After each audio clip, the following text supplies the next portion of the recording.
Kempen Bijak Air Madani peringkat kebangsaan yang dirasmikan pada Khamis menuntut setiap individu menjadi ejen perubahan dalam menjayakan usaha melestarikan sumber air negara.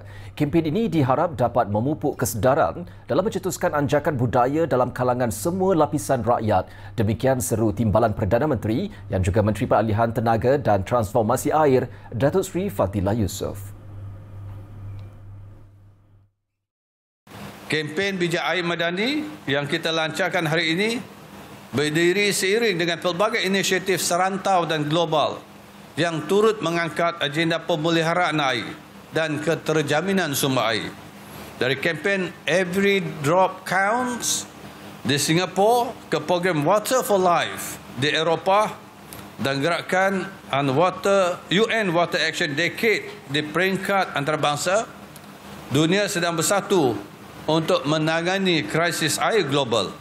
Dalam ucapannya, Datuk Seri Fadhillah berkata, kempen Bijak Air Madani merangkumi pendekatan pendidikan, pelibatan pelbagai pihak dan perubahan tingkah laku secara menyeluruh menerusi 4 tonggak utama: kelestarian, pemeliharaan, advokasi dan asuhan.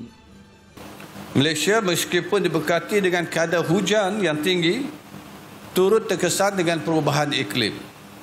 Keterjaminan air semakin terancam akibat pencemaran sungai oleh sisa industri, pembuangan bahan kimia, pembangunan yang tidak terkawal serta permintaan yang terus meningkat seiring pertambahan penduduk dan urbanisasi.